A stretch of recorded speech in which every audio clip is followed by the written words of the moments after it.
For this particular problem, we have to take moment of these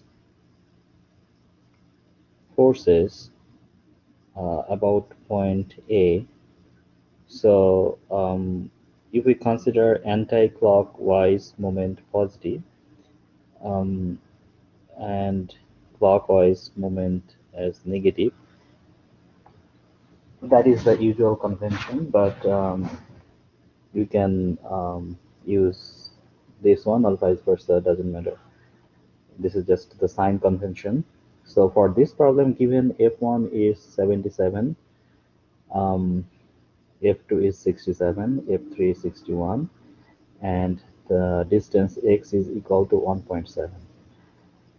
Now, since this force F1 is vertical, we don't need to break this force into two components, but for F2, we have to consider two different components of F2. One is in the vertical direction and another is in the horizontal direction. And this horizontal direction force component of F2 goes through A, so there is no distance of it, so it will not give any moment.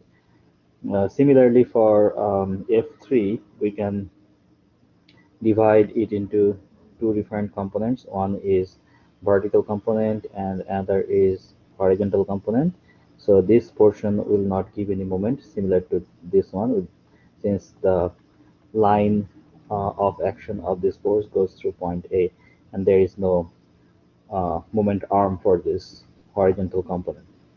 So if we write the moment equation for these two, we'll get for this one, considering this is anti-clockwise moment for F1, so we can write 77 times x, which is 1.7, plus this component of F2 is equal to 67 cosine of 16, that is equal to 64.40, and since this distance is equal to 3 times 1.7, so that is 5.1, we can write this 64.40, that will give us 64.40 times 5.1,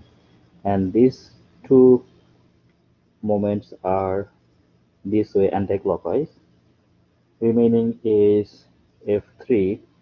Now this F3, this green component or vertical component will be 4/5 of 61, which is 48.8. 48.8. So since this moment is clockwise, because this is, if we consider this point above that point, this is clockwise moment, so we can write that is negative 48.8 times the distance or moment arm, that is 3.4, so 3.4, and if we add all these three, we'll get 293.44. Now in this problem, since this is force times distance, moment is always force times distance. So if the force is in Newton and distance is in meter, unit should be Newton meter. And if the force is in pound and distance is in feet, then the unit for this moment should be pound feet.